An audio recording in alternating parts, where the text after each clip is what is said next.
বিশেষ করে আজকের মাহফিলে কথা বলেছেন আমার স্নেহধন্য, আমার অনুজ, আমার ছোট ভাই, নন্দিত আলেমে দ্বীন, হাফিজুল কোরআন, কারি মাওলানা রাজীব বিন বুরহান হাফিজাহুল্লাহ। আমি কোরআনের সুর মাঝে শুনেছি যে নাম, আজানের সুর মাঝেও শুনেছি ও নাম।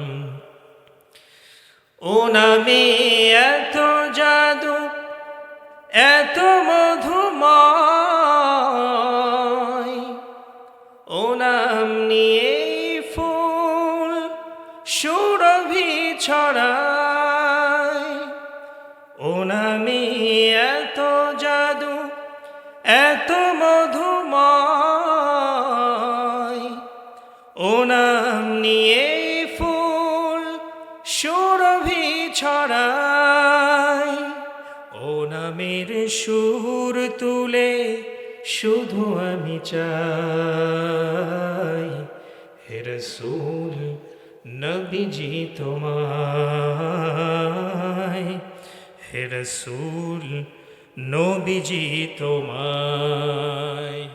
যেমন আল্লাহ রাব্বুল আলামিন বলেন, وَلَقَدْ آتَيْنَا لُقْمَانَ الْحِكْمَةَ أَنِ اشْكُرْ لِلَّهِ وَمَنْ يَشْكُرْ فَإِنَّمَا يَشْكُرُ لِنَفْسِهِ وَمَنْ كَفَرَ فَإِنَّ اللَّهَ غَنِيٌّ حَمِيدٌ। জোরে বলুন আল্লাহু আকবার। আল্লাহ রাব্বুল আলামিন বলছেন, অবশ্যই আমি লোকমানকে হিকমত দান করেছিলাম, প্রজ্ঞা দান করেছিলাম। সে একজন প্রজ্ঞাবান মানুষ ছিল।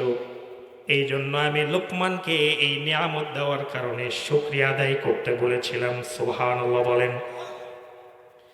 আল্লাহ পাক যদি কোনো নিয়ামত দেন, শুকরিয়া আদায় করব কার? সবাই বলেন, কার শুকরিয়া আদায় হবে?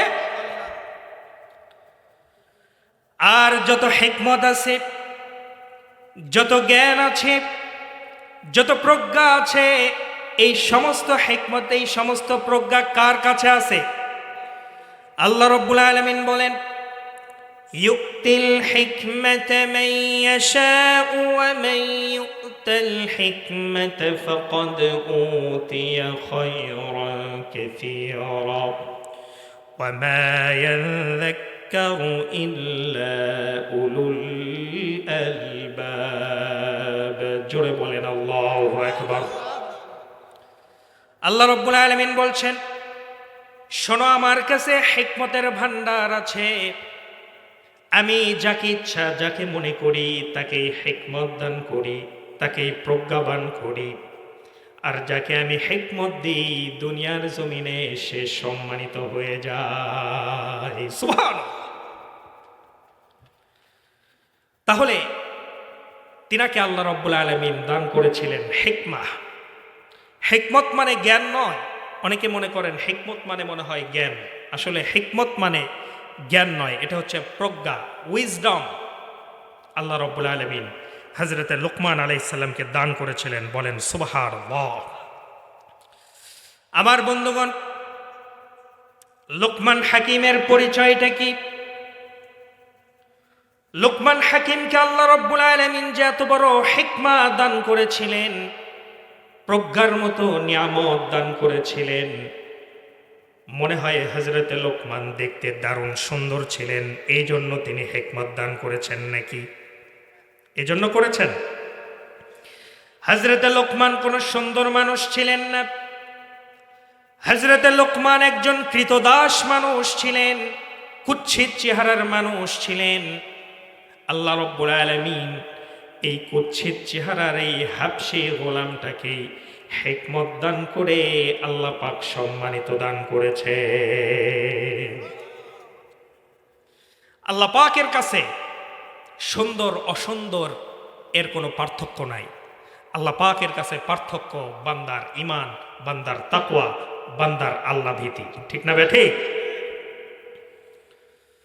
আমার বন্ধুগণ, কেমন হিকমত তার ছিল! আল্লাহ রাব্বুল আলামিন এই লোকমান আলাইহিস সালাতু ওয়াস সালামকে এত সুন্দর বক্তৃতার জ্ঞান দিয়েছিলেন, এত সুন্দর বাগ্মিতা দান করেছিলেন যে হযরতে লোকমান আলাইহিস সালাম যখন মালিকের উটগুলো নিয়ে যখন তিনি রাখালগিরি করার জন্য মাঠে চলে যেতেন, ছাগল মেষ উটগুলো লালন পালন করার জন্য, ঘাস খাওয়ানোর জন্য তিনি যখন মাঠে চলে যেতেন, সেই সময় মাঠে গিয়ে তিনি বক্তৃতা শুরু করতেন। তিনার বক্তৃতা শুরু হওয়ার সঙ্গে সঙ্গে আশেপাশের সকল মানুষ তার বক্তৃতা শোনার জন্য সামনে এসে বসে পড়ত। সুবহানাল্লাহ বলবেন না? এত সুন্দর বাগ্মিতা আল্লাহ রাব্বুল আলামিন তাকে দান করেছিলেন। আমার বন্ধুগণ, হযরতে লোকমান আলাইহিস সালাতু ওয়াস সালাম এত সুন্দর বক্তৃতা তিনি করতে পারতেন। একজন লোক হযরতে লোকমান আলাইহিস সালাতু ওয়াস সালামের মালিকের কাছে গিয়ে বলছেন, ও লোকমানের মালিক, তুমি কি জানো নাকি তোমার কাছে যেই কৃতদাস আছে, যেই গোলামটা তোমার বাড়িতে কাজ করে, দাস হিসেবে তুমি যাকে হাবশা থেকে কিনে নিয়ে এসেছো, এই লোকমান কিন্তু সাধারণ কোনো মানুষ নয়। এই লোকমান বক্তৃতা শুরু করলে আশেপাশের গ্রামের যত মানুষ আছে সকল মানুষগুলো তার বক্তৃতা শোনার জন্য চলে আসে। সুবহানাল্লাহ!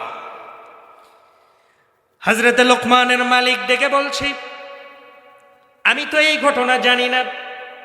লোকটি বলছে, শোনো, এটা কোনো সাধারণ মানুষ নয়। এই লোকমানের ভিতরে দারুণ হিকমত আছে, দারুণ প্রজ্ঞাবান মানুষ সে। হযরতে লোকমান যখন বিকেল বেলা মেষগুলো চড়িয়ে মালিকের বাড়িতে যখন চলে গেলেন, মালিকের বাড়িতে বসার পরে মালিক তাকে ডাকলেন, ডাক দিয়ে বলছেন, লোকমান, তুমি নাকি দারুণ হিকমতওয়ালা মানুষ, তোমার নাকি দারুণ প্রজ্ঞা রয়েছে। কেমন প্রজ্ঞা তোমার রয়েছে এটা পরীক্ষা আমি একটু করতে চাই। কি করতে চাই বলেন? আমি একটু তোমাকে পরীক্ষা করতে চাই। কেমন হিকমত আল্লাহ পাক তোমাকে দান করেছেন আমি একটু দেখতে চাই। হযরত লোকমান আলাইহিস সালামকে মালিক নির্দেশ করলেন, ও লোকমান, তুমি চলে যাও, ওই মেষপালের ভিতর থেকে, ওই ছাগলের পালের ভিতর থেকে একটা ছাগল জবাই করো, কোরবান করো। ছাগলটাকে জবাই করার পরে ছাগলের গোশতের ভিতর থেকে দুইটা উৎকৃষ্ট মানের, সবচাইতে যেই গোশতগুলো সম্মানিত গোশত, উৎকৃষ্ট মানের গোশত রয়েছে, ছাগলের দেহের ভিতর থেকে দুইটা উৎকৃষ্ট মানের গোশত আমার সামনে হাজির করো। সুবহানাল্লাহ! হযরতে লোকমান চলে গেলেন প্রজ্ঞার পরীক্ষা দেওয়ার জন্য। হযরতে লোকমান চলে গেলেন, গিয়ে একটা ছাগল তিনি জবাই করলেন। ছাগল জবাই করার পরে মালিকের কথা অনুযায়ী তিনি ছাগলের গোশতের ভিতর থেকে তিনটা উৎকৃষ্ট মানের গোশত তিনি নিলেন। একটা নিলেন হৃৎপিণ্ড, আরেকটা নিলেন জিহ্বা। কি নিলেন বলেন? একটা হৃৎপিণ্ড, হার্ট, আরেকটা নিলেন জিহ্বা। এই দুইটা জিনিস মালিকের সামনে হাজির করলেন। মালিকের সামনে হাজির করে দেওয়ার পরে তিনি বলছেন, ও আমার মালিক, এই যে ছাগলের গোশতের ভিতর থেকে আমি দুইটি উৎকৃষ্ট মানের গোশত আমি আপনার জন্য কেটে এনেছি। একটা হলো হৃৎপিণ্ড, হৃদয়, আরেকটা হলো জিহ্বা। এই দুইটা জিনিস হলো ছাগলের সবচাইতে উৎকৃষ্ট মানের জিনিস। বলেন সুবহানাল্লাহ! এবার লোকমান হাকিমের মালিক ডাক দিয়ে বলছে, ও লোকমান, এবার তুমি আবার যাও, আবার গিয়ে তুমি আরেকটা ছাগল জবাই করো। এবার ছাগলের নিকৃষ্টতম দুইটা অংশ তুমি কেটে নিয়ে আসে আমার সামনে হাজির করো। হযরত লোকমান আবার চলে গেলেন, আরেকটা ছাগল জবাই করে তিনি দুইটি নিকৃষ্ট মানের গোশত কেটে মালিকের সামনে হাজির করলেন। এইবারও তিনি যেই দুইটি জিনিস এনেছেন তা হলো, একটা হচ্ছে হৃৎপিণ্ড হাড়, আরেকটা হলো ছাগলের জেহবা। বলেন সুবহানাল্লাহ। ওয়াজ বুঝতেছেন না ইনশাল্লাহ? প্রথমবার বললেন দুইটা সবচেয়ে উৎকৃষ্ট মানের গোস্তর টুকরা আনো। তিনি আনলেন কি? এক নাম্বার হৃৎপিণ্ড, দুই নাম্বার জেহবা। এরপরে বললেন নিকৃষ্ট মানের দুইটি জিনিস নিয়ে আসো, কেটে নিয়ে আসো। তিনি এবারও নিয়ে আসলেন এক নাম্বার হৃৎপিণ্ড, দুই নাম্বার জেহবা। বলেন সুবহানাল্লাহ। এবার মালিক ডেকে বলছে, লোকমান, আমি তো তোমাকে দারুণ প্রজ্ঞাবান মানুষ মনে করেছিলাম, লোকেরাও মনে করে তুমি দারুণ বুদ্ধিমান মানুষ, হিকমতওয়ালা মানুষ, উইজডমওয়ালা মানুষ। কিন্তু তোমাকে যখন আমি ছাগলের দুইটা উৎকৃষ্ট মানের গোস্ত নিয়ে আসতে বললাম, তখনও তুমি হাড় নিয়ে এসেছো, জেহবা নিয়ে এসেছো। আবার যখন আমি তোমাকে নির্দেশ করলাম নিকৃষ্ট মানের দুইটা অংশ নিয়ে আসো, তখনও তুমি জেহবা এবং হৃৎপিণ্ড নিয়ে এসেছো। কিছুই বুঝলাম না। একই সাথে এই দুইটা জিনিস উৎকৃষ্ট, আবার একই সাথে নিকৃষ্ট কেমন করে হয়? তুমি আমাকে একটু খুলে বলো। সুবহানাল্লাহ বলবেন না? এবার হযরতে লোকমান ডেকে বলছেন, মালিক হ্যাঁ আমার, কোন মানুষের হৃৎপিণ্ড, হৃদয় যদি ভালো হয়ে যায়, মানুষটি যদি দেখতেও কালো হয়, মানুষটি যদি দেখতে কুৎসিত হয়, মনটা যদি সুন্দর হয়ে যায়, সেই মানুষটি পৃথিবীর সেরা মানুষ, দামি মানুষ হয়ে যায়। সুবহানাল্লাহ। কথা ঠিক না বেঠে? আর যদি কোনো মানুষের জেহবাটা ভালো হয়ে যায়, কোনো মানুষের জেহবা দিয়ে মানুষের গীবত যদি না বের হয়, কোনো মানুষ জেহবা দিয়ে যদি আরেকজনের বদনাম না করে, আরেকজনকে আঘাত দিয়ে কথা না বলে, তাহলে সেই মানুষটি উৎকৃষ্ট মানের মানুষ হয়ে যায়, সেই মানুষটি পৃথিবীর দামি মানুষ হয়ে যায়। সুবহানাল্লাহ। জেহবা, কথা, এটা এমন একটা জিনিস, এই কথা দিয়ে মানুষ বিশ্ব জয় করে। ঠিক না বেঠে? আর যার কথা ভালো না, তার দ্বারায় তাকে কেউ মানুষ দেখতে পারে না, যার ব্যবহারটা খারাপ। ঠিক না বেঠে? তাহলে ঘটনা থেকে শিক্ষণীয় বিষয় হলো, মানুষের মনটা যদি ভালো হয়ে যায়, মানুষটা ভ্যান চালক হোক, মানুষটা দিনমজুর হোক, মানুষটা দেখতে কুৎসিত খারাপও যদি হয়ে যায়, মনটা যদি তার ভালো হয়, হৃদয়টা যদি ভালো হয়, সেই মানুষটি দুনিয়ার জমিনে সম্মানিত মানুষ হয়ে যায়। সুবহানাল্লাহ বলে। আর যে মানুষটির জেহবাটা ভালো হয়ে যাবে, এই দুইটা জিনিস মানুষের শরীরের ভিতরে, এই দুইটা জিনিস, এটাই সব থেকে নিকৃষ্ট, আবার এটাই সব থেকে উৎকৃষ্ট। ঠিক না বে ঠিক? কে বুঝিয়ে দিলেন? হযরতে লোকমান আলাইহিস সালাম বুঝিয়ে দিলেন। তাহলে হযরতে লোকমানের হিকমত আছে না নেই?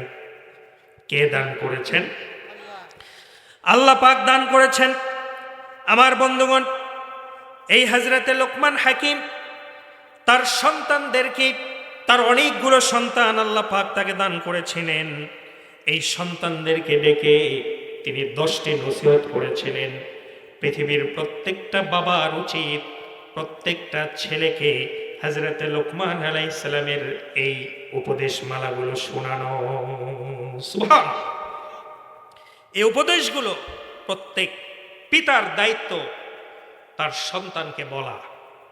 আজকে পিতামাতারা বলে, হুজুর একটু পিতামাতার সম্মান সম্পর্কে একটু আলোচনা করেন। ঠিক না বেঠিক? বলে, হুজুর একটু মাতা পিতার সম্পর্কে একটু ওয়াজ করেন, ছেলেপেলেরা কথা শুনতে চাচ্ছে না। ছেলেপেলেরা কথা শুনবে কোথার থেকে? ছোটবেলায় তো আপনি তাদেরকে কোরআনের উপদেশ দেন নাই। ঠিক না বেঠিক? দেখেন হযরতে লোকমান আলাইহিস সালাম তার সন্তানদেরকে উপদেশ দিচ্ছেন। 1 নম্বর উপদেশ, وإذ قال لقمان لابنه وهو يعظه يا بني لا تشرك بالله إن الشرك لظلم عظيم জোরে বলুন আল্লাহু আকবার। সুন্দর করে ডাকলেন ইয়া বুনাইয়া, হে আমার প্রিয় ছেলে, হে আমার প্রিয় সন্তান। সুন্দর করে ডেকে নিলেন। সন্তানদেরকে যদি সুন্দর করে ডাকা হয় কথা শুনবে কি শুনবে না বলেন? শুনবে না? কিন্তু আজকের বাবারা ছোটবেলা থেকে সন্তানকে রূঢ়তার সঙ্গে ডাকে, কথা কয় না, ঠিক না বেটা? ঠিক বলে এই অমুক এদিকে আয়, এই শোন বেটা, ঠিক না বেটা? ঠিক বলে। কিন্তু হযরতে লোকমান ডাকলেন ইয়া বুনাইয়া। বুনাইয়া শব্দের অর্থ তাফসীর কারকরা করেছেন এটা একটা আদরের ডাক।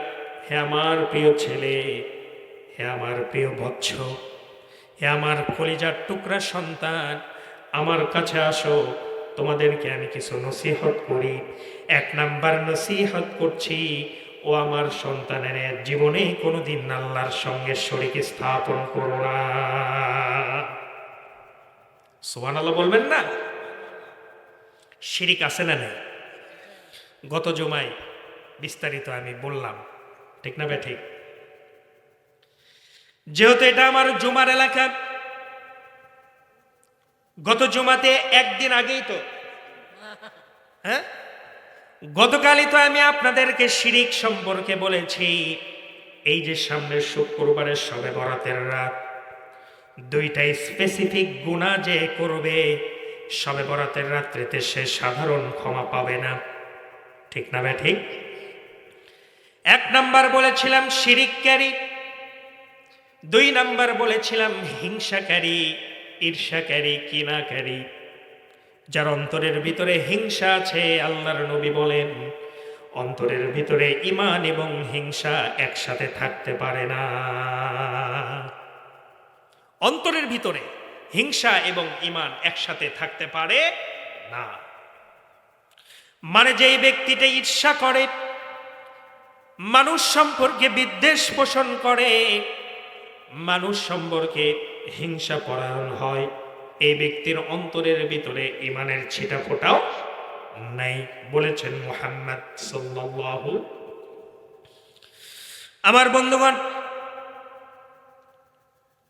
শিরিকটা এমন একটা জিনিস, শিরিক করে ফেলতেছেন কিন্তু মনে হচ্ছে না এটা শিরিক নয়। যেমন আমি ব্যাখ্যা করেছিলাম, অমুক খাবার খেয়ে মনে হয় পেটটা খারাপ হয়ে গেল, বলি কি বলি না বলেন?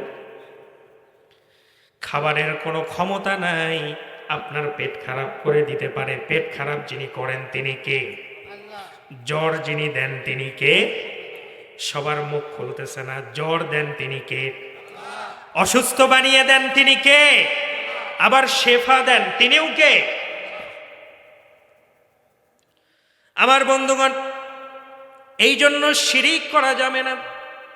সন্তানকে প্রথম উপদেশ দিলেন, ও আমার প্রিয় সন্তান, শিরিকের ধারে কাছেও যেও না। ইন্নাশ শিরকা লাযুলমুন আযীম, নিশ্চয় শিরিকটা হচ্ছে দুনিয়ার ভিতরে মস্ত বড় ভুল, মস্ত বড় জুলুম। এর চাইতে জুলুম হতে পারে না। কার সঙ্গে জুলুম করব শিরিক করলে বলেন? দুঃখ লাগে, আমাদের পীর মুরিদিন নামেও বাংলাদেশে শিরিক হয়, আছে না নাই? আমরা হক্কানি পীরদেরকে ভালোবাসি, আর যারা পীরের মাজারে গিয়ে যারা শিরিক করে, এই রকম পীরের মাজার আছে না নাই? বাংলাদেশে আছে না নাই? সিজদা করে, আছে না? আছে না? এটা কি শিরিক নয়? আমার কপাল ঠেকাবো কার জন্য? আরো জোরে। আল্লাহর জন্য ঠেকাবো। পীর মুরিদটা ভালো জিনিস। আমার দেশে সহিহ পীর আকীদা আছে, ফুরফুরা শরীফ আছে, আমার বন্ধুগণ ফুলতলি আছে, তারপরে সারসিনা আছে। এগুলো দরবার, হকপন্থী দরবার, আলহামদুলিল্লাহ বলেন। কিন্তু কিছু দরবার আছে পীর মুরিদির নামে শিরিকটাকে ছড়ায়া দেয়, আছে না নাই? আমার বন্ধুগণ, পীর মুরিদে এসেছে হযরত আব্দুল কাদের জিলানী রাহমাতুল্লাহি আলাইহির কাছ থেকে, ঠিক না বেঠে? তিনি ছিলেন সবচাইতে বড় পীর। আমার বন্ধুগণ, তিনার মাজারে কি এরকম কোনো কিছু হয় নাকি বলে? তিনি কি এই ধরনের কোনো শিক্ষা দিয়ে গেছেন? জান নাই। বড় পীর আব্দুল কাদের জিলানী ছোট্টবেলায় কি বর্ণাঢ্য জীবন তার ছিল। মা শিক্ষা গ্রহণ করার জন্য পাঠিয়েছেন, অনেকগুলো স্বর্ণ মুদ্রা দিয়েছেন আব্দুল কাদের জিলানীর কাছে। পথের ভিতরে ডাকাতের সম্মুখীন হয়ে গেল। ডাকাত দল যখন ধরে ফেলল, আব্দুল কাদের জিলানী রাহমাতুল্লাহি আলাইহিকে বলা হচ্ছে, তোমার কাছে কিছু আছে নাকি, থাকলে দিয়ে দাও।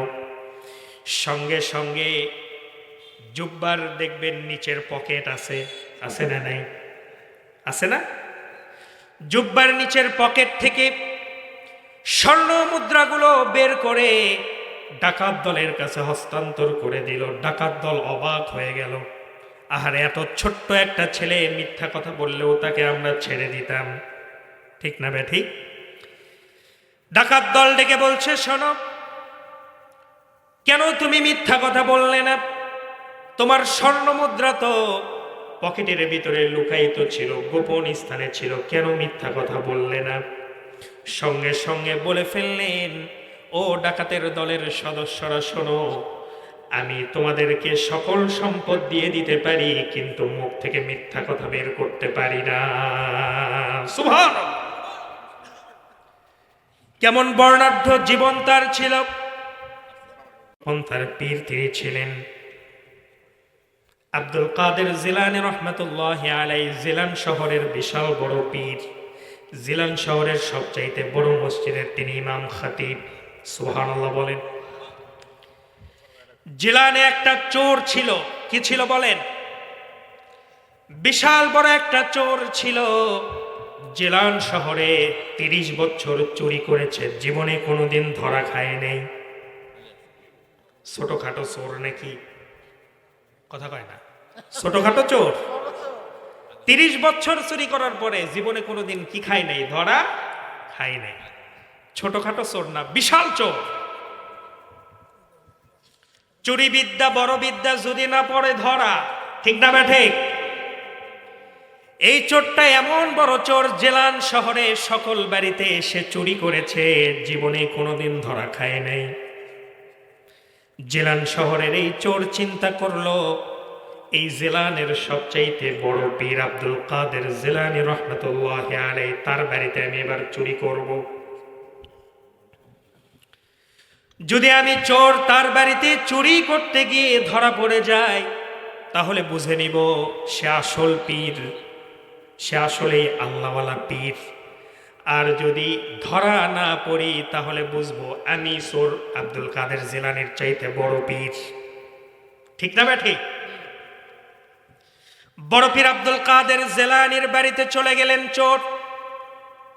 30 বছর তিনি ধরা পড়েন নাই। জিলান শহরের সবচাইতে বড় আলেম, বড় মুহাদ্দিস ইমাম হুসাইন রাদিয়াল্লাহু তাআলা আনহুর পরে 6 নম্বর পুরুষের নাম আব্দুল কাদের জিলানী রাহমাতুল্লাহি আলাইহি। সুবহানাল্লাহ বলেন। নবীর বংশধরের ভিতরে একজন। আল্লাহু আকবার বলেন। চোর শীত কাটলো। এদিকে কি বলে? শীত কাটা না শিং কাটা, কি যেন বল? শীত কাটা। শীত কাটলো। চোরটা বড় পীর আব্দুল কাদের জিলানী রাহমাতুল্লাহি আলাইহির বাড়ির ভিতরে ঢুকে গেল, ঘরের ভিতরে ঢুকলো। বড় পীর আব্দুল কাদের জিলানী রাহমাতুল্লাহি আলাইহি তিনি যখন এশার নামাজ পড়ে, তাহাজ্জুদ নামাজের নিয়ত করে যখন তিনি শুয়েছেন, ঘুমিয়েছেন, তার আগে তিনি একটা আয়াত তেলাওয়াত করে ঘুমিয়েছেন। আয়াতটার নাম হলো আয়াতুল কুরসি। সুবহানাল্লাহ বলে। আল্লাহু লা ইলাহা ইল্লা হুয়াল হাইয়ুল কাইয়্যুম লা তা'খুযুহু সিনাতুন ওয়ালা নাওম।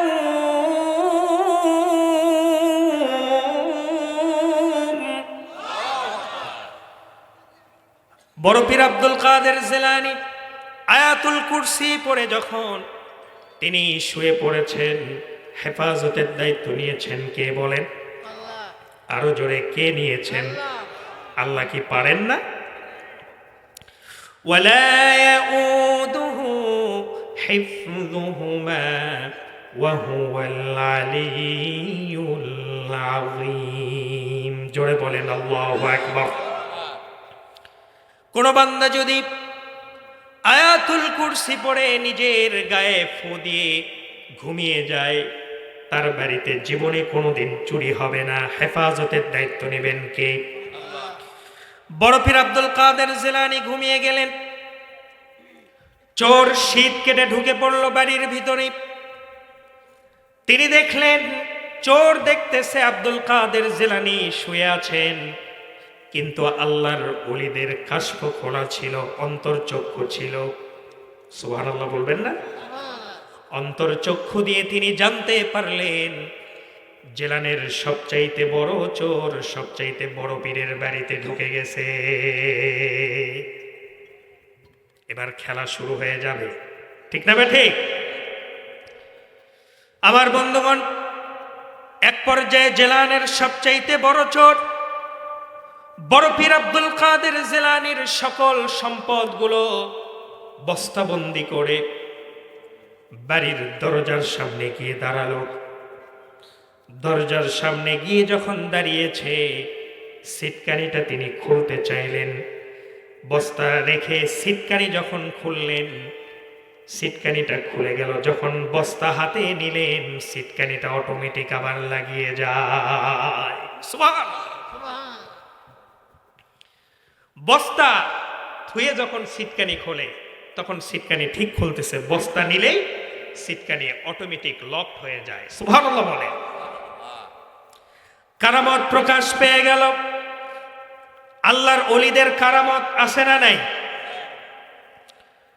কারামত হচ্ছে হক, এটা বিশ্বাস করতে হবে। আল্লাহর ওলিরা কারামত দেখাতে পারেন। হযরতে বড় পীর আব্দুল কাদের জিলানীর কারামতটা প্রকাশ পেয়ে গেল। চোর যখন ব্যাগ রেখে সিটকানিটা খুলে ফেলে, তখন সিটকানি খুলে যায়। ব্যাগটা যখন হাতে নেয়, বস্তাটা যখন হাতে নেয়, সিটকানি অটোমেটিক লক হয়ে যায়। সুবহানাল্লাহ। এক পর্যায়ে চোর হতভম্ব হয়ে গেল, চিন্তা করলো কি করা যায়। এবার তিনি চিন্তা করলেন, খামাখা 30 বছর চুরি করেছি, কোনোদিন ধরা পড়ি নাই, খামাখা ধরা খাওয়ার দরকার নাই। বস্তাটা রেখে এবার সিটকানি খুলে বের হয়ে যাবে, এই নিয়ত করে যখন সিটকানিতে হাত দিয়েছে, এবার সিটকানিটা অটোমেটিক সারা জীবনের মনে লক হয়ে গেছে। সুবহানাল্লাহ বলে। এবার সিটকানিও আর খোলে না। চোর পড়ে গেছে মহা বিপদের ভিতরে। বড় পীর আব্দুল কাদের জিলানী খাটের উপরে শুয়ে আছেন, তিনি সবকিছু লক্ষ্য করছেন অন্তর্চক্ষু দিয়ে। আমার বন্ধুগণ, এক পর্যায়ে চোর চিন্তা করলো, যেহেতু আব্দুল কাদের জিলানী বড় আল্লাহর ওলি, অবশ্যই তাহাজ্জুদের সময় উঠবে, ঠিক না ভাই? ঠিক বলেন। তাহাজ্জুদ ছাড়া কি আল্লাহর ওলি হওয়া যায়? وَمِنَ اللَّيْلِ فَتَهَجَّدْ بِهِ نَافِلَةً لَكَ عَسَى أَن يَبْعَثَكَ رَبُّكَ مَقَامًا মাহমুদা। জোরে বলেন আল্লাহু আকবার। তাহাজ্জুদ ছাড়া আল্লাহর ওলি হওয়া যায় না। সম্মানিত স্থানে তাহাজ্জুদ ছাড়া পৌঁছানো যায় না। এই জন্য পৃথিবীর যত পয়গম্বর, পৃথিবীর যত সাহাবায়ে কেরাম, পৃথিবীর যত ওলিয়া পীর মাশায়েখ, সবাই আল্লাহর কাছাকাছি নিকটবর্তী হয়েছেন তাহাজ্জুদের নামাজের মাধ্যমে। সুবহানাল্লাহ বলেন। আমাদেরও তাহাজ্জুদ পড়ার দরকার আছে না নাই? সামনে কি মাস আসতেছে বলেন? রমজান মাস আমরা সবাই নিয়ত করে ফেলবো, যেহেতু সাহারি খাওয়ার সময় উঠি, কমসে কম 2টা রাকাত তাহাজ্জুদ নামাজ পড়ে আল্লাহর কাছে দোয়া করব। জোরে বলি ইনশাআল্লাহ। আমার বন্ধুগণ, চোর চিন্তা করল, যেহেতু বড় পীর আব্দুল কাদের জিলানী সে তাহাজ্জুদ নামাজ পড়ার জন্য উঠেই যাবে, খাটের নিচে অন্তত শেল্টারটা নিয়ে নেই, খাটের নিচে শুয়ে পড়ি। যখন বড় পীর ওযু করার জন্য বাহিরে রুম থেকে বের হবে তাহাজ্জুদের সময়, গেট তো তখন খুলবে, আস্তে করে গেট দিয়ে বের হয়ে পালিয়ে যাব। এই চিন্তা করে তিনি বড় পীর আব্দুল কাদের জিলানীর খাটের নিচে শেল্টার নিয়ে নিলেন। খাটের উপরে পৃথিবীর সবচাইতে বড় পীর আব্দুল কাদের জিলানী রহমতুল্লাহি আলাইহি, আর খাটের নিচে জিলানের সবচাইতে বড় চোর, 30 বছর চুরি করেছে, ধরা খায় নাই। দুইজনই কার বান্দা বলেন? আরো জোরে, দুইজনই কার বান্দা? দুইজনই আল্লাহর গোলাম। এক পর্যায়ে তাহাজ্জুদের সময় হয়ে গেল, আব্দুল কাদের জিলানী উঠলেন না। চোর চিন্তা করলো, কিরে এত বড় আল্লাহর ওলি তাহাজ্জুদের সময় হয়ে যায়, ওঠে না কেন? সুবহানাল্লাহ বলেন। এরপরে চোর আরো অপেক্ষা করতে লাগলো। এক পর্যায়ে অপেক্ষা করতে করতে চোর চিন্তা করলো, মনে হয় পীর সাহেব গভীর ঘুম এসেছে, মনে হয় ফজরের আজানের সময় উঠবে, যেহেতু তিনি জিলানের সবচাইতে বড় মসজিদের ইমাম এবং খতিব, অবশ্যই তাকে ইমামতি করার জন্য বের হতে হবে, ঠিক না ব্যাঠে? সেই সুযোগে আমি বের হয়ে যাব, ধরা পড়ব না। কয় বছর চুরি করছে? কোনোদিন ধরা পড়ে নেই, খেয়াল করেন। আমার বন্ধুগণ, এক পর্যায়ে চোর করলো কি, ফজরের আজানের জন্য অপেক্ষা করতে লাগলো। ফজরের আজান হয়ে গেল। বড় পীর আব্দুল কাদের জিলানী এবার খাট থেকে উঠলেন, কিন্তু ওযু বানানোর জন্য তিনি বাহিরে গেলেন না। বলেন সুবহানাল্লাহ। ওযুর বিকল্প তায়াম্মুম আছে না নেই? আছে না নেই? বিপদ যদি হয় তায়াম্মুম জায়েজ হয়ে যাবে, ঠিক না ঠিক? আবার বন্ধুগণ, তিনি তায়াম্মুম করলেন। মসজিদের ইমামতি করার জন্য তিনি সেই দিন বের হলেন না। চোর দোয়া ইউনুস পড়া শুরু করে দিয়েছে, কিরে বের হয় না কেন? এক পর্যায়ে চিন্তা করলো, কেমন বড় পীর, তাহাজ্জুদ পড়লো না, আবার নামাজে দাঁড়াইছে ওযু ছাড়া। কি ছাড়া বলেন? ওযু ছাড়া তায়াম্মুম করে নামাজে দাঁড়াইছে। উনি মনে করছে, চোর মনে করছে যে ওযু ছাড়াই তো নামাজ পড়তেছে, এই আবার কেমন পীর। এই জন্য যারা জ্ঞানী তাদের সম্পর্কে কথা বলতে গেলে একটু চিন্তা করে কথা বলতে হয়, ঠিক না ব্যাঠে? এই জন্য আলেম ওলামার ভুল ধরতে গেলে একটু চিন্তা ভাবনা করতে হবে। আমার বন্ধুগণ, এক পর্যায়ে জিলানের সবচাইতে বড় পীর আব্দুল কাদের জিলানী রহমাতুল্লাহি আলাইহি তায়াম্মুম করে ফজরের নামাজ পড়ে ফেললেন। ওইদিকে ফজরের নামাজ পড়তে আসা মুসল্লিরা চিন্তা করলো, আহারে হুজুর তো কোনোদিন ফজরের নামাজ জামাতের সঙ্গে মিস করে না, তার ইমামতিতেই তো নামাজ হয়, হুজুর আজকে কেন আসলেন না? মনে হয় তিনি অসুস্থ হয়ে গেছেন, চলেন সবাই হুজুরকে দেখতে যাই। সুবহানাল্লাহ বলেন। সকল মুসল্লিরা যখন হুজুরকে দেখার জন্য বাড়িতে চলে গেলেন, প্রায় মোটামুটি 1000 লোক যখন বাড়িতে চলে আসলো, চোর চিন্তা করলো, সবচাইতে বড় পীরের দরবারে এসে ধরা পড়ে গেলাম। শুধু ধরাই পড়লাম না, মুসল্লিরা সব চলে এসেছে। এখন এই জায়গায় যদি গণপিটুনি হয়, আমার মৃত্যু ছাড়া কোনো উপায় নাই। সঙ্গে সঙ্গে চোর বের হয়ে আব্দুল কাদের জিলানীর কাছে তওবা করে পাক্কা দিলে, খালেস দিলেতে ঈমান আনলো, পড়ে ফেললো আশহাদু আল্লা ইলাহা ইল্লাল্লাহু ওয়া আশহাদু আন্না মুহাম্মাদান আবদুহু ওয়া রাসূলুহু। আমার বন্ধুগণ, বলছিলাম হযরতে লোকমান হাকিমের 10টি উপদেশ নিয়ে। 1 নম্বর উপদেশ তিনি সন্তানকে দিলেন। কি উপদেশ দিয়েছেন বলেন? কথা বলে না। শিরক করা যাবে না। ইয়া বুনাইয়া লা তুশরিক বিল্লাহ ইন্নাশ শিরকা লাযুলমুন আযীম। নিশ্চয় শিরিক হচ্ছে দুনিয়ার সবচেয়ে বড় গুনাহ, সবচেয়ে বড় জুলুম। কারণ জুলুমটা করা হয় আল্লাহর উপরে। কার উপরে বলেন? আমার বন্ধুগণ, অল্প কিছুক্ষণের ভিতরে আজকের যিনি মেইন আকর্ষণ তিনি চলে আসবেন, মাওলানা কারি আব্দুল্লাহ আল আমিন। তিনি আসতেছেন, একটু ধৈর্য ধারণ করে বসবেন। জোরে বলি ইনশা। আমার বন্ধুগণ, শিরিক করলে কি হবে? আল্লাহ রাব্বুল আলামিন বলছেন, ইন্নাল্লাহা লা ইয়াগফিরু আন ইউশরাকা বিহি ওয়া ইয়াগফিরু মা দুনা যালিকা লিমান ইয়াশা ومن يشرك بالله فقد افترى إثما عظيما। জোরে বলেন আল্লাহু আকবার।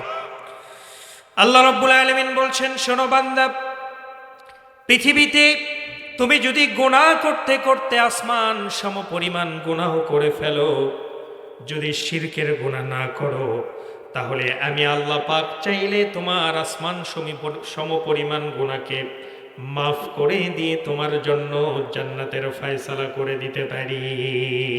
সুবহানাল্লাহ। শুধু শিরকের গুনাহ করো না, বলেন সুবহানাল্লাহ। আমার বন্ধুগণ, সংক্ষিপ্ত কথা, হযরতে লোকমান আলাইহিস সালাম প্রথম যেই সন্তানকে যেই উপদেশটা দিয়েছেন সেটা হচ্ছে আল্লাহ পাককে তিনি চিনালেন। কাকে চিনালেন বলেন? আমাদের প্রত্যেকের উচিত এই জিনিসটা আল্লাহ পাককে চিনানো। ঠিক না বে ঠিক বলেন? আল্লাহ আমার রব, এই রবি আমার সব, দমে দমে তনু মনে তারি অনুভব। তোমার দুনিয়াতে আমি যেদিকে তাকাই, অথই নিয়ামাতে ডুবে আছি সবাই। পাখ পাখালির গানে শুনি তসবিহ কল রব, তসবিহ কল রব। সবাই আল্লাহ আমার রব, এই রবি আমার সব, আল্লাহ আমার রব।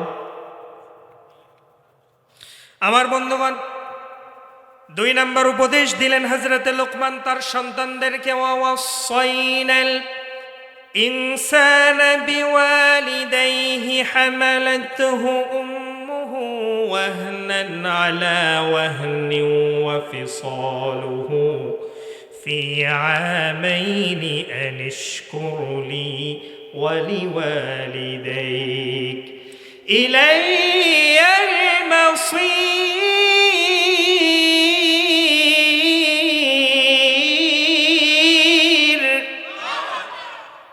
ভাঙছে ঘুম আপনাদের?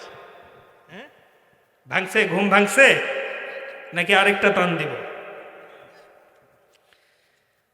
হযরতে লোকমান আলাইহিস সালাম তিনি 2 নম্বর উপদেশ তিনি দিলেন, ও আমার প্রিয় সন্তান শোনো, মা বাবার খেদমত করো, মা বাবাকে সম্মান করো। কারণটা হচ্ছে আল্লাহ রাব্বুল আলামিন ফয়সালা করে দিয়েছেন। কি ফয়সালা করেছেন? ওয়াকাদা রাব্বুকা আল্লা তা'বুদু ইল্লা ইয়্যাহু ওয়া বিল ওয়ালিদাইনি ইহসানা। জোরে বলেন আল্লাহু আকবার। ওয়াকাদা ফয়সালা করে দিয়েছেন, বিচার করে দিয়েছেন, সেটা হলো তোমরা একমাত্র গোলামি করবে কার? আরো জোরে, কার গোলামি করবে? আল্লাহর গোলামি করবে। আর হচ্ছে পিতামাতাকে যথেষ্ট সম্মান করবে। আমার পরেই তোমার দুনিয়াতে পিতামাতার স্থান দিয়ে দিবে। সুবহানাল্লাহ। পিতামাতাকে কি আমরা এই সম্মান দিই নাকি বলেন? দিই সম্মান দিই। আল্লাহ রাব্বুল আলামিন পিতামাতাকে সম্মান দিতে বলেছেন। কোনো একজনকে যদি বার্ধক্যে পেয়ে যাও, ও আমার বান্দারা, তাহলে তার খেদমত করে আমার জান্নাতের রাস্তাটাকে সহজ করে নাও। সুবহানাল্লাহ বলেন। রাসূল সাল্লাল্লাহু আলাইহি ওয়াসাল্লাম উম্মতের জন্য কোনোদিন তিনি বদদোয়া করেন নাই, কোনোদিন লানত করেন নাই। তবে তিনটা বিষয়ে আমাদের উম্মতের প্রতি তিনি লানত করেছেন। কয়টা বিষয় বলেন? সবাই বলেন, কয়টা বিষয় বলেন? আরো জোরে বলেন, কয় বিষয়? রাসূল সাল্লাল্লাহু আলাইহি ওয়াসাল্লাম তিনি মেম্বারে উঠছেন। প্রথম মেম্বারে উঠলেন, বললেন আমিন। দ্বিতীয় মেম্বারে তিনি যখন উঠলেন, বললেন আমিন। তৃতীয় মেম্বারে উঠলেন, বললেন আমিন। সাহাবায়ে কেরাম অবাক হয়ে বললেন, ইয়া রাসূলুল্লাহ, তিনটা মেম্বার আপনি পার হলেন, তিনবারই আমিন বললেন, কারণটা কিছুই বুঝলাম না, আমাদেরকে একটু খুলে বলেন। হুজুর সাল্লাল্লাহু আলাইহি ওয়াসাল্লাম ডাক দিয়ে বলতেছে, ও সাহাবায়ে কেরাম শোনো, জিবরাইল আমিন এসে আমার সামনে যখন বলল, ইয়া রাসূলুল্লাহ, আপনার নাম শুনলো কিন্তু আপনার উপরে দরুদ পাঠ করলো না, সে ধ্বংস হয়ে যাক, আমি বলেছি আমিন। এই জন্য হুজুর সাল্লাল্লাহু আলাইহি ওয়াসাল্লামের নাম শুনলে দরুদ পাঠ করবেন। জোরে বলে ইনশাআল্লাহ। আর দুই নাম্বার, যেই ব্যক্তিটি সিয়ামের মাস পেল, আমার বন্ধুগণ, সিয়ামের মাস পাবার পরেও, রমজান মাস পাবার পরেও নিজের গুনাহগুলোকে ক্ষমা করে নিতে পারলো না, মাসুম বেগুনাহ হতে পারলো না, সেই বান্দাটা, সেই উম্মতটা আপনার ধ্বংস হোক। হুজুর সাল্লাল্লাহু আলাইহি ওয়াসাল্লাম বলেছেন আমিন। আর তিন নাম্বার, আপনার উম্মতের ভিতরে যারা মা বাবাকে বার্ধক্যে পেল, বয়স্ক অবস্থায় পেল, কিন্তু মা বাবাকে খুশি করে আল্লাহর জান্নাত কামাইতে পারলো না, ওই সন্তানটা ধ্বংস হয়ে যাক। রাসূল বলেছেন আমিন। নাউজুবিল্লাহ বলেন। তিনটা বিষয়ে তিনি উম্মতের প্রতি লানত করেছেন। তার ভিতরে মা বাবাকে সম্মান করতে হবে। মা বাবাকে অমর্যাদা করলে, মা বাবাকে অসম্মান করলে, মা বাবাকে যদি কেউ না দেখে, তার উপরে রাসূল দোয়া করেছেন লানত পড়বে। নাউজুবিল্লাহ বলে। মা বাবাকে আমরা সবাই সম্মান করব তো ইনশাআল্লাহ? করব না? আমার যুবক ভাইয়েরা, মা বাবা এমন একজন মানুষ আমাদের জীবনে, এমন একজন রহমত মানুষ। মা বাবা যদি সন্তানের জন্য দোয়া করে, সেটাও আল্লাহর দরবারে কবুল হয়ে যায়। মা বাবা যদি সন্তানের জন্য বদদোয়া করে, সেটাও আল্লাহর দরবারে কবুল হয়ে যায়। সুবহানাল্লাহ। দোয়া করলেও মঞ্জুর, বদদোয়া করলেও মঞ্জুর হয়ে যায়। আপনি যত বড় আল্লাহর ওলি হন না কেন, যত বড় ইবাদত গুজারি মানুষ হন না কেন, কিন্তু মা বাবা যদি আপনার উপরে নাখোশ থেকে যায়, মা বাবা যদি আপনার উপরে অখুশি থেকে যায়, তাহলে যত বড় আল্লাহর ওলি হন না কেন, আপনার ঠিকানা জাহান্নাম ছাড়া কোথাও হবে না। ঠিক কিনা? বনি ইসরাইল একজন আল্লাহর ওলি ছিলেন। বনি ইসরাইলের বড় একজন আল্লাহর গোলাম ছিলেন, আল্লাহর আবেদ ছিলেন, ওলি ছিলেন।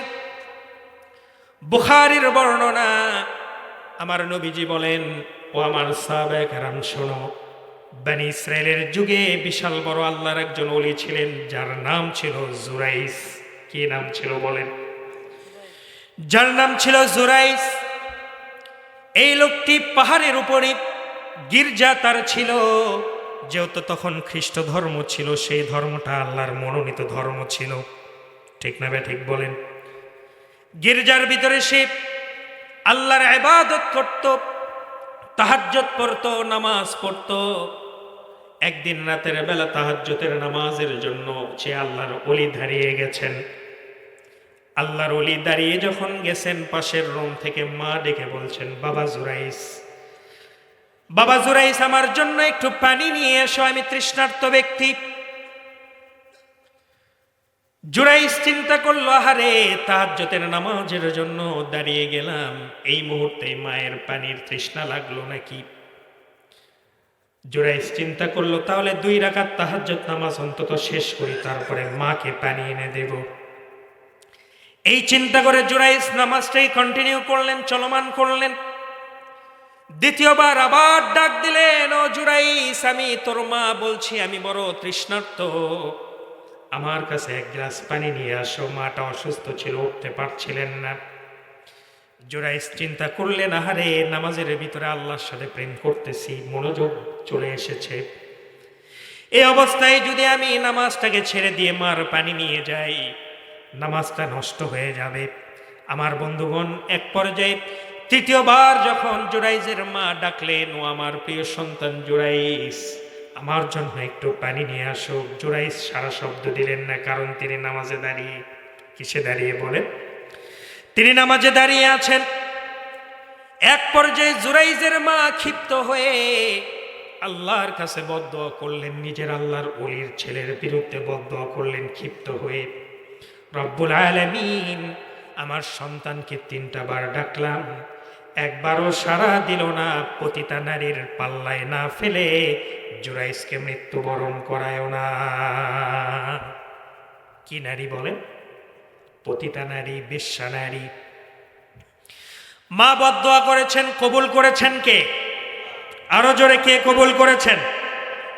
আমার বন্ধুগণ, এক পর্যায়ে পরের দিন রাতের বেলা তাহাজ্জুদের নামাজ পড়ার জন্য যখন জুরাইস দাঁড়িয়ে গেল, এলাকার ভিতরে খুব সুন্দর একজন নারী, পতিতা নারী, হযরতে জুরাইসের গেটে নক করলো। জুরাইস যখন গেট খুলে দিল, সঙ্গে সঙ্গে পতিতা নারী দেহ দেখিয়ে বলতেছে, দেখো জুরাইস, আমি কত সুন্দরী একটা নারী, আমার সঙ্গে আসো, অপকর্ম করো, কাকপক্ষেও জানবে না, পাহাড়ের উপরে যেহেতু তোমার গির্জা, কেউ তোমার এই অপকর্মের কথা জানবে না, আমিও গোপন করব।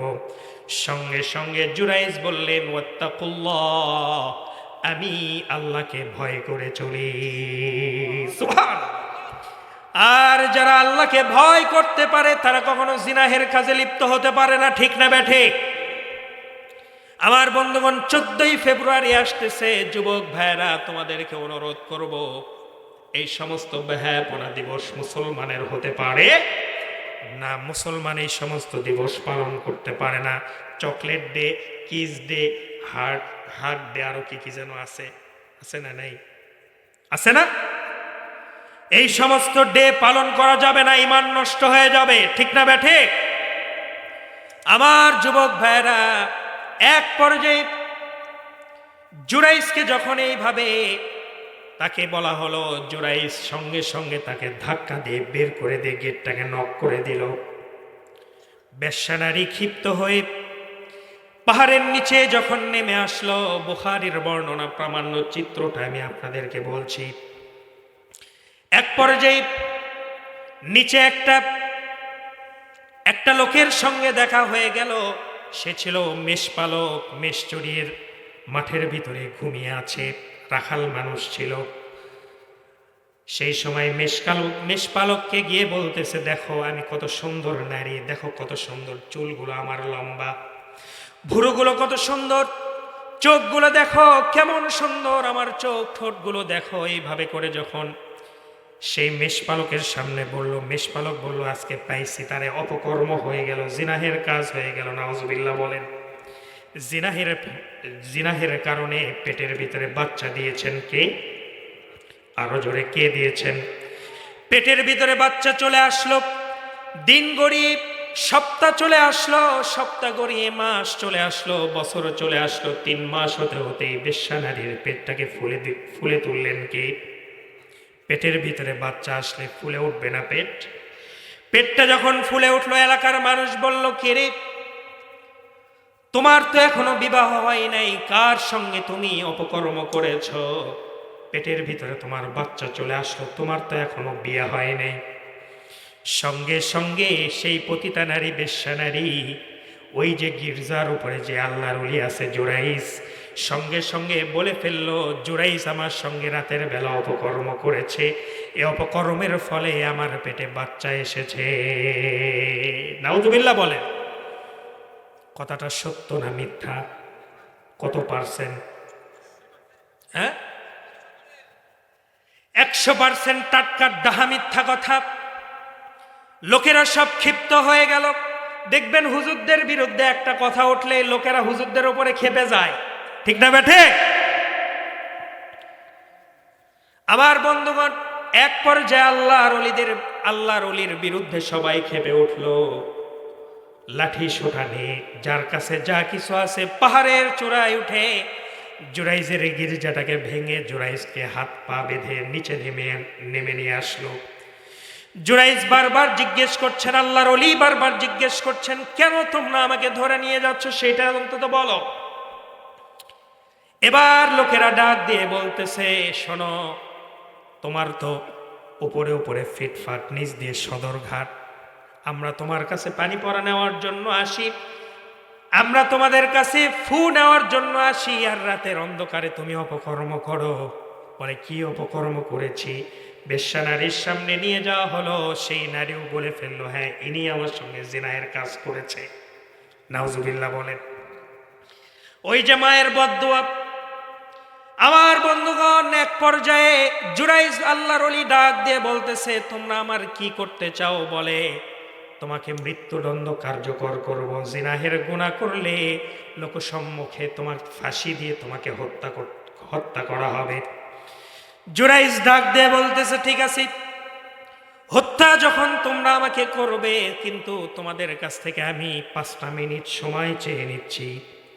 এই 5টা মিনিট সময় দিবে তোমরা আমাকে, ওযু করার পানি এনে দাও, ওযু করে আমি 2 রাকাত নামাজ পড়ার পরেই তোমরা আমার মৃত্যুদণ্ড কার্যকর করো।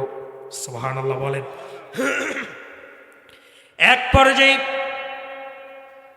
সে আল্লাহর ওলি, বনি ইসরাইলের বড় আবেদ, তিনি এক পর্যায়ে 2 রাকাত নামাজ পড়লেন, নফল নামাজ পড়ার পরে আল্লাহর কাছে দোয়া করছেন, রব্বুল আলামিন, তুমি যদি সত্যি সত্যি কাদির হও, সত্যি সত্যি যদি তুমি শক্তিমান, সবচেয়ে শক্তিমান আল্লাহ হও, আজকে এই অপবাদ থেকে ওই যে বেশ্যা নারীর পেটের ভিতরে যেই সন্তান আছে, সেই সন্তানের জবানটাকে খুলে দাও, সেই সন্তানটা যেন সাক্ষী দেয় আমি তার বাবা নই। সুবহানাল্লাহ। দোয়া করার সঙ্গে সঙ্গে যেহেতু আল্লাহর ওলি দোয়াটা মঞ্জুর হয়ে গেল, জুরাইজ এবার ডাক দিয়ে বলতেছে, ও পেটের বাচ্চা, সত্যি কথাটা বলো, কে তোমার বাবা? মান হুয়া Abu, who is your father? মান হুয়া আবু, কে তোমার বাবা বলো। বুখারীর বর্ণনা, বানানো কোনো গল্প নয়। আমার বন্ধুগণ, এক পর্যায়ে পেটের বাচ্চার ভিতর থেকে সবাই হাসাহাসি শুরু করছে। পেটের বাচ্চা আবার কথা বলে নাকি? ঠিক না বে ঠিক? আমার বন্ধুগণ, পৃথিবীতে 3 জন দোলনার বাচ্চা কথা বলেছেন। আল্লাহু আকবার বলেন। 1 নাম্বার যিনি কথা বলেছেন তিনি হচ্ছেন ঈসা ইবনে মারইয়াম আলাইহিস সালাতু ওয়াস সালাম। ঈসা আলাইহিস সালাম, যখন ঈসা আলাইহিস সালাম জন্মগ্রহণ করলেন, হযরত মারইয়াম আলাইহিস সালাম যখন লোকালয়ে চলে আসলেন সন্তানকে কোলে করে নিয়ে, সেই সময়ও সেই লোকগুলো বলতেছিল, মারইয়াম, তোমার তো বিবাহ হয় নাই, সন্তান কোথা থেকে হলো? আল্লাহ রাব্বুল আলামিন বলেছিলেন, ও মারইয়াম, তুমি কোনো কথা বলতে পারবা না, যা কথা বলবে তোমার কোলের বাচ্চা বলবে। আল্লাহু আকবার। আল্লাহ রাব্বুল আলামিন কোলের বাচ্চা ঈসা আলাইহিস সালামের মুখের কথা ফুটে দিলেন। ক্বালা ইন্নী আবদুল্লাহি আতানিয়াল কিতাব ওয়া জাআলানি নাবিয়্যা। জোরে বলেন আল্লাহু